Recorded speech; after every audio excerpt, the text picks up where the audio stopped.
Hi, everyone, and welcome back to another episode of Combating Cancer. My name is Gwen Kelly, and I'm your host. If this is your first time tuning in, I just want to say thank you so much for joining this community. It means a lot. A little bit of background information about me is that I was diagnosed with stage 3 astrocytoma brain cancer at the age of 19. The reason why I created this platform is because I wanted to bring anyone that was either in active treatment, in remission, grieving the loss of a loved one, or someone that just wanted to come on and learn more about cancer and how they can help others. I am so thrilled to announce my guest today. I have Glenn Sturm, and I got to tell you, Glenn is one of the most interesting people that I have ever met in my life. He is very charismatic, and he is just overall such an amazing human being. So hi, Glenn, how are you? Wonderful. Thanks for having me today. Yeah, I'm so thrilled. I remember when we talked last week, just as an introduction, I got off the phone and I think I told 5 people about you right away because you just totally encapsulated me with everything that you were sharing and your journey. And I find it very interesting that you've been on chemotherapy for the last 18 years.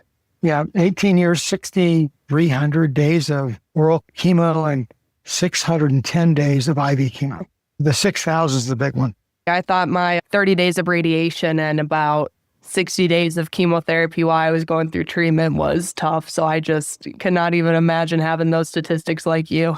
I didn't think I would have these either. It's one day at a time. I love that. And when we were talking previously, I had asked you, how do you go about knowing that you have to continuously take chemotherapy? And one of the biggest things that stood out to me, as you said, it's not my entire life. My main goal is to put a smile on someone's face every single day. You'll have one bad day here or there, but it doesn't mean that that's going to prevent you from putting a smile on someone's face. So can you go in about that, of your motto of putting a smile on someone's face?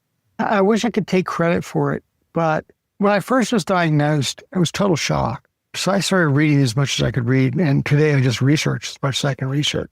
But I read an article about a man who had died from my cancer. And he was thanking everybody for the 6 months he had. And then he went on to say that he wasn't like his friends who had died in Vietnam. He wasn't like his friends who had died of a heart attack. And he wasn't like his friends who had been in a car wreck. He was just thankful for every minute he had. And he was celebrating life. That's what I'm going to do. I'm going to celebrate life every day. I'm not going to let cancer define me. And my objective every day is to put a smile on somebody's face. And that's what I do today. I found a neat trick that I work with now is when I'm talking to somebody on a call center and you can tell they've had a bad day, getting that person to smile or laugh. That's when you're actualizing and putting a smile. Such a difficult job. They have no positive interaction with people generally. Because a lot of times people are calling to complain. But when you get somebody like that to smile and laugh and talk to you about themselves, that's when you're making a difference. And every person's life you make better makes the world better. And so that's kind of what I think about and try to think about every day. And it gets infectious because when you put a smile on somebody else's face, there's no doubt you're going to be smiling yourself. So that's what it's been about. That morphed into my photography, then morphed into my first book on cancer. There's another book coming about evolution of cancer treatment, then my photography books, and then my books on the military and my first novel series, which is coming out in a few months. So I just try to celebrate life every day and make it better for me and others. And by doing that, it changes everything. Well, I can say that you have put numerous smiles on my face from these past conversations that we've been having. I feel like I've been like grinning ear to ear, and I'm kind of a hard one to please with jokes. Yeah, there are all sorts of funny things. I told you about this, the joke I gazed with the anesthesiologist, and I was going in for a 7-hour surgery. Anesthesiologists are always late, except for the ones at Mayo Clinic, because they actually interview you before you get there. But this doc was like all the other was late. So anyway, he was pushing me in, and he asked me if I wanted to listen to any music. And I said, absolutely, I love music. Then he said, what do you want to listen to? And I said, Jimi Hendrix. And then he said, what song do you want to listen to? I said, Are You Experienced? Well, every nurse and the tech in the OR broke out in laughter. And he didn't hear it. He didn't get it. He was so into finding the song. And so the last thing I remember before I was put out, and not knowing whether I was going to wake up or not, was all the nurses laughing and the techs laughing And I told the anesthesiologist later, because he asked me how I could do that, not knowing if I was going to wake up or not. And I said, it's the last thing I do in my life is to put a smile on a bunch of people's face and have a bunch of people laugh. Then I've done okay. I love that mentality. I think, as I was sharing with you before, I have very similar humor. I always say that when you get diagnosed with cancer, if you're not laughing, you're going to cry. But that's just what you have to do when you get this diagnosis and all of a sudden cancer becomes a part of your life. You can just switch your mindset and say, I'm going to be positive despite the statistics, despite what other people have gone through, because you really have to create your own roadmap. That's right. Have you ever told anybody else on the broadcast what you did with your left hand? I have, but I'll say it again for any of my first-time listeners here. Yeah, go ahead and do it because I think it's very good. Okay, so after my brain surgery, it was about 8 or 9 hours long, and previously I had a seizure that happened on the left side of my body, and my neurosurgeon was like, hey, while we were doing the surgery, we had a little indicator pop off, and we're not 100% sure how your left hand is going to be, your left side of the body. You may have some issues. So he was like, why don't you wiggle your toes? I wiggled my toes. Shake your legs. I was shaking my legs. And then he was like, okay, I'm really nervous about this one, but can you try to move your left hand? And I looked him dead in the eyes and I said, yeah, I don't think it's going to work while I'm flipping him off with my left hand. And my mother was appalled, and my dad and Dr. Grant just kept laughing. And it was one of those things where humor was just a good way to cope with it in the moment. You made me think of something because, as you know, I've had 55 surgeries now, but we always have you count back like 5, 4, 3, 2, and then you could just do the 1 that way. And then you give your left hand again instead of hitting the number 1. Maybe you got to take a little bit of page out of my notes. And I thought that was pretty good. I mean, what you did was just, that defines things though, because you put a smile on the doc's face and he's so worried. They're always so worried, the good ones, because they're so conscientious. And if they think something might have gone wrong, anything you can do to reduce the stress for them is a huge gift for them. It's actually very interesting that you bring that up, because with some of the guests I've had on here, they always say that when you're the one that's diagnosed with cancer, you try so hard to make everyone else feel not uncomfortable with it or kind of ease the tension. Humor really lightens up the room, because unfortunately people can be very uncomfortable when they find out you have cancer. For some reason, I don't know why, but it's like all of a sudden they're the one that has the issue. And I was speaking at the Lakeville Rotary in Brackets, and I had to speak for about 40 minutes. And when I was done, this woman came up to me and she said, I really admire how you're able to work the room and talk about something that can be very uncomfortable, but use your humor and your smile to make everyone actually laugh and be interested in what you're saying. And I just think that's really huge, that a lot of people don't really recognize that how you react to the situation can actually change other people and lessen the blow for them and make them less nervous or uncomfortable. Most people don't understand that the patients have it rough a lot of times. I've done very well on it. I've been very blessed. But the people I think who have it the hardest time are the caregivers, because nobody's there solving their problems, and they're responsible for solving all of yours. This was kind of driven home to me recently. I got really sick because of a medical issue, and I was hospitalized. I was actually medevaced out of Jackson, Wyoming. And my 2 golden retrievers, I think, knew how sick I was. And when I got out of the hospital 10 days later and came home, I told my daughter who was with me, I said, sweetie, do not open the door. Let me sit down on the bench on the front porch before you open the door. And she said, why, Dad? I said, I'm worried about my 2 Goldens, Lulu and Blitzen. And she just kind of looked at me, and I sat down. The doors opened and my 2 dogs started crying. Okay. Now think about that. They're my caregivers. Okay. I was sensitive to their needs, but I also didn't want to get knocked over. But the thing is everybody around you is a victim of your disease along with you. And we have the ability through the use of laughter and hugs to make other people do better. The one thing people a lot of times will ask you is, how are you doing?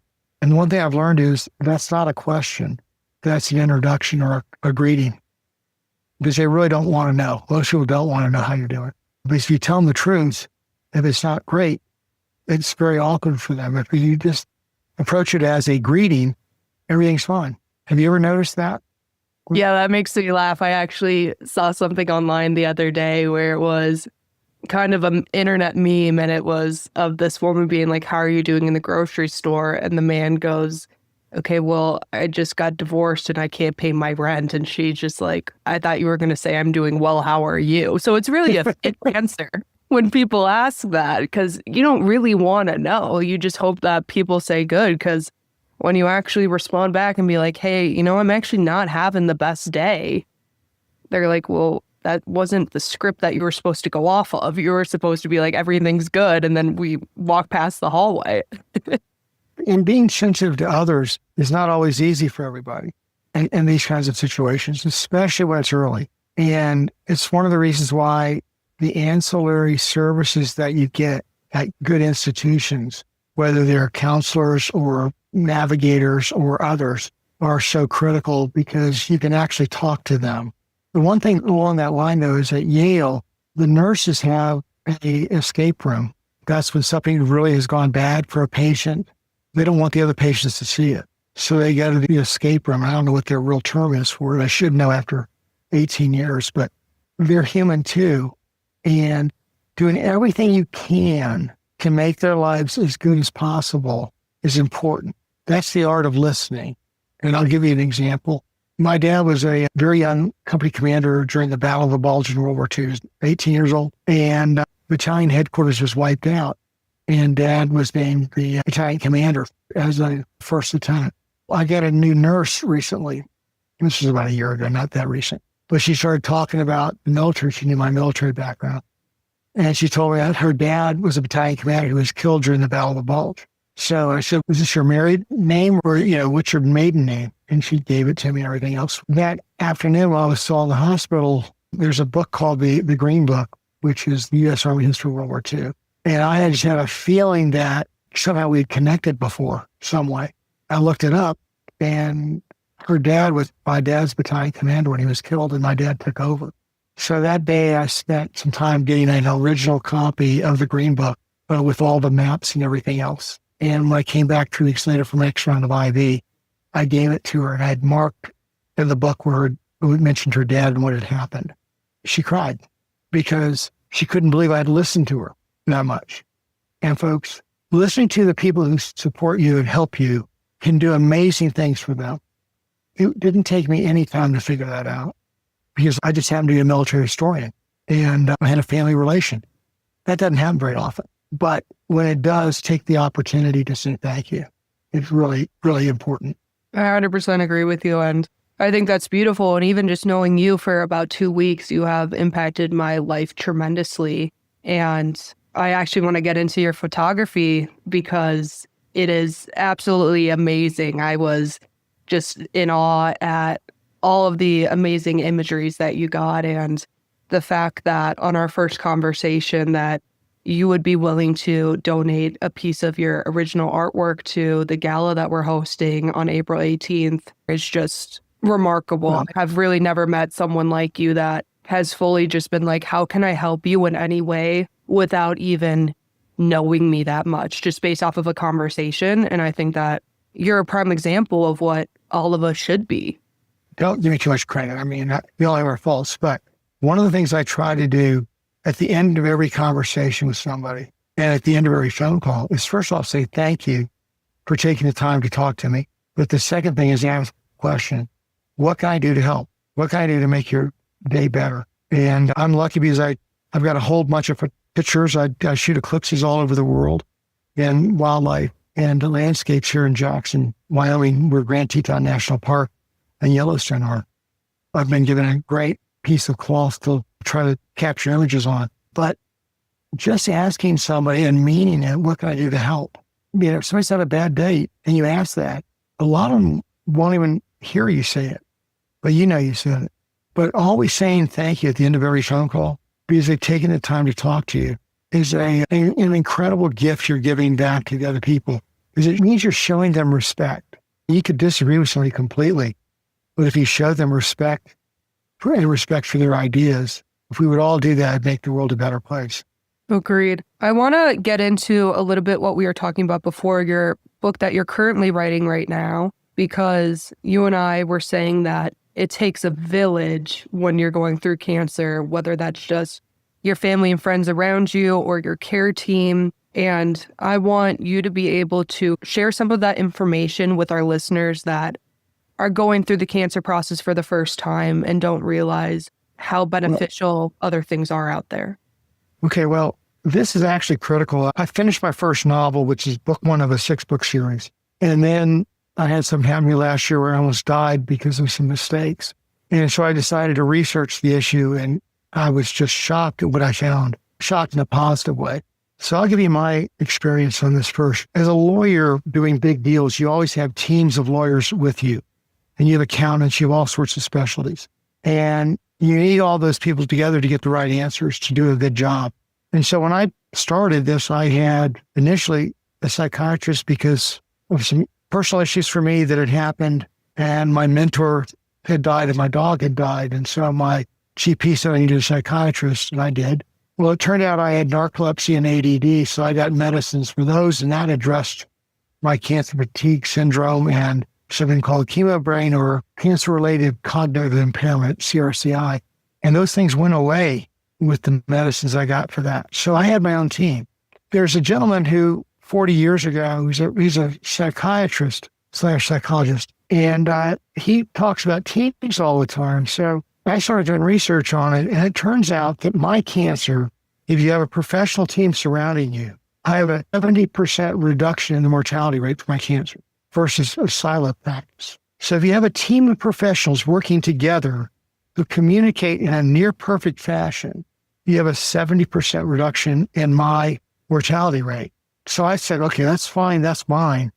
So what else is there? Well, in lung cancer, there's a 40% reduction in mortality rates if you have a team. And in renal, kidney-based cancers, the mean survival goes from 32 months to 73 months. And in breast cancer, it's a small increase, but it's 16%. And in head and neck cancer, it's also 16%. These are dramatic amounts of changes. I said, well, what is the team that you need? So I did a bunch of research, and on December 11th last year, I wrote my first paper on it. And there are 30 people you need, I think. I think the second most important person is the psychiatrist, because they can address cancer fatigue syndrome. If you have narcolepsy, they can prescribe something to keep you awake. And if you've got cognitive issues, like chemobrain issues, they can address that probably with ADD meds, but that's something for your specialist to work with. But you go through the whole thing. The people that become very important, I was kind of my own navigator, but you need a navigator, somebody who solves the problems for you, who makes sure you get your appointments, but also the one who anticipates problem for you and helps you solve them. And that's critical. Well, you go through that, and a physical therapist, which I've had forever. When I first got diagnosed, I had a physical therapist approved by my insurance company for 4 to 5 days a week for 10 years. I don't think I'd have made it without her. Then a pharmacist. I've had the pharmacist in Jackson save my life twice by preventing me from getting medicines that would have contradicted other medicines. But the one I like the best is the one at the end, which is a music therapist. I mean, these are all people who are there to provide support for you.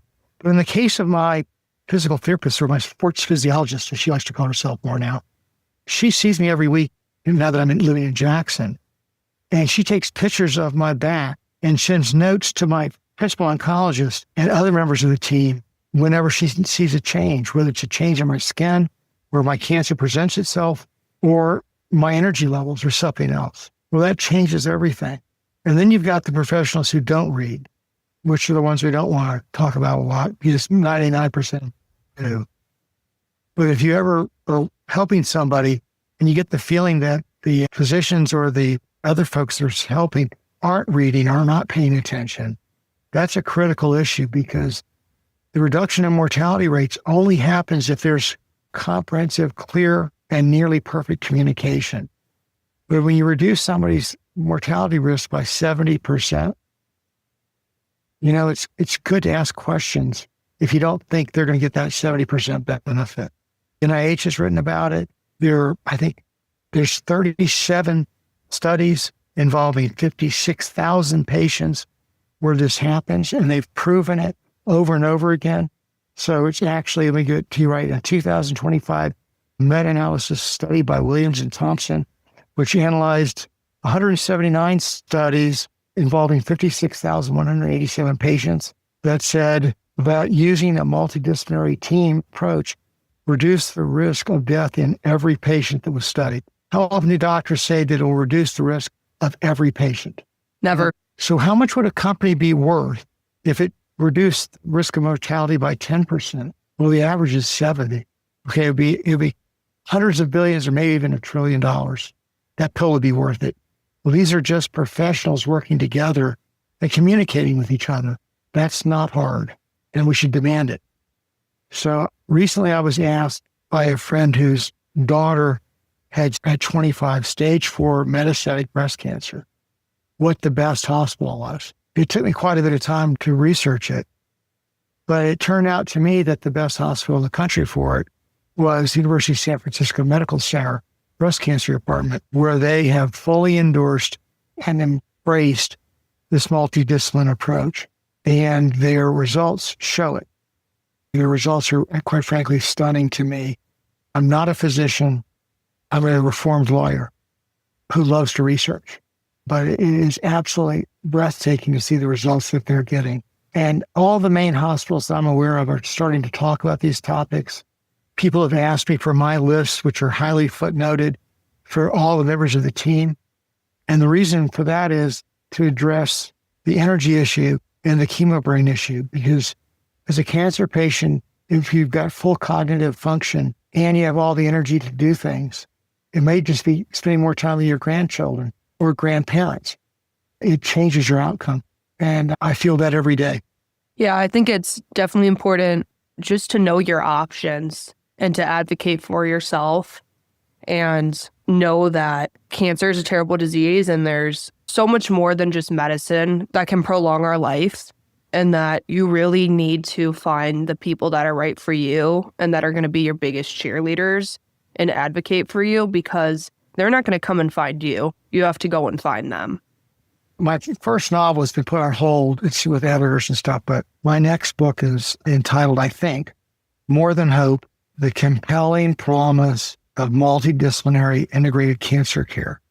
And I go through a lot of history in that book, but I think I've got 27 memos, and they're all going to be QR coded, which means if you want more specifics about something I'm saying and the reasons for it, you'll click on the QR code and it'll pop up and you can print them off yourself.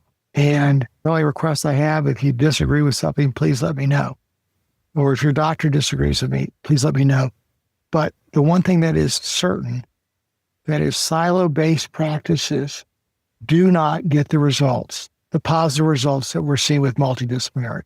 There's basically uniform responses in that. And I've never seen a group of different doctors, different specialties, all agree together that there's a uniform approach that works and it reduces mortality by an average of 70%. That is a godsend. Well, kudos to you for putting in the work and getting the research so people like myself and little listeners here will be able to get more informed and know what they should be advocating for and looking for their treatment plans. Believe it or not, there's some people who oppose it because they think they're losing control. And there have been some articles published that disagree with some of the other articles, but those articles have been quickly rebuffed. But anytime you have a study of 56,187 cancer patients, and there's 100% agreement that they have reduced mortality rates for that group across the board. And I think the reason I'm alive today, my daughter was told when she talked to my oncologist after the first meeting that I had 2.5 years to live, and I'm now in my 18th year. I have a team to start with, a team that I put together with, and the help of one other doctor helped me put it together, and it worked for me. I hope it works for everybody who listens to. Before we wrap up today, is there any final thoughts you want to say or advice to anyone that's listening that you wish you would have known before you got diagnosed with cancer, or a different mindset that you have just embraced besides putting smiles on people's face? I don't know if you ever noticed I've got these green bands. My son had these made for me. At the time, he was 7 years old. I got diagnosed. On the inside of all these, they say celebrate life and lymphoma. And on the inside, it says for my dad, DJS. And that's my son's name, Daniel Joseph. And they never come off. So much of beating cancer is mental and attitude. Celebrate life. Find ways to celebrate. Find things you love doing. And if you got energy-based problems or other things, get it solved. That doesn't work. The NIH has published reports on that. But just literally celebrate every day. We're all blessed. And then there's one more trick to learn. When you have somebody who you disagree with a lot, there's one other thing I would suggest there. My son and I disagreed a lot for a lot of years. And I finally figured out how to communicate it. I said, buddy, from now on, we're not going to disagree about anything until we find out what we agree upon. So let's figure out what we agree upon. We'll find out we're all a lot closer to agreement. And that will reduce stress in your life. So let's find what we agree on. Well, I want to thank you once again for coming on and sharing your story. And I am so unbelievably excited to see you in April. I think it's going to be amazing. And well, give people, are you going to have an online auction for part of this? Yep, we're going to have an online auction too. I don't take any money for art that's sold or any of my astrophotography. 100% of it goes to health and health-related causes. Every penny on the dollar is going to go to the Brain Foundation. So, folks, please support this wonderful leader who is giving us all a lesson on how to live by maybe buying one of my pieces of art. And if there's another piece of art there that you see on my website, which is my first name at my last name.com, glennsturm.com, and you send her a note that you want to buy it, we'll find a way to sell it to you so that they get more money. Thanks, Glenn. You were amazing. I really appreciate it. Thank you so much. I can't wait to meet you in person. Well, that is the end of today's episode of Combating Cancer. As always, if this message resonated with you or you think someone else would benefit from hearing it, please feel free to send it. If you or someone you know want to come on and share your story or have a business inquiry that fits this mission, please feel free to reach out to me. But that is all I have for you guys, and I will chat with you all next Wednesday.